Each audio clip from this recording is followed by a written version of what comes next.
Hi friends, good morning.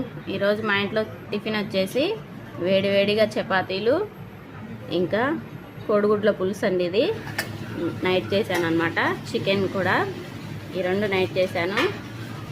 ఈ చపాతీలు వేడివేడిగా పెట్టుకొని దీంట్లో ఎగ్ పులుసు వేసుకొని తింటే చాలా టేస్టీగా ఉంటుంది ఫ్రెండ్స్. ఒకసారి ఇలా ట్రై చేసి చూడండి. ఎవరైనా తినని వాళ్ళు ఉంటే చాలా బాగుంటుంది. ఈ రెండింటి కాంబినేషన్ అయితే నాకు చాలా ఇష్టం. ఇలాగా సూపర్గా ఉంటుంది అనమాట. ఇట్లా ఎగ్ పులుసు, చపాతీలు, ఇంకా చికెన్ అంటే ఇంకా ఇష్టపడని వాళ్ళు ఎవరు ఉంటారు చెప్పండి.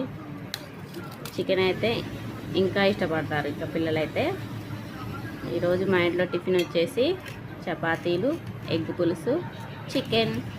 ఇలా ఎంతమంది తింటారో నాకు కామెంట్ చేయండి ఫ్రెండ్స్. ఎగ్ పులుసుతోటి చపాతీలు నాకైతే చాలా ఇష్టం. వీడియో నచ్చితే ఒక లైక్ చేయండి. Thank you.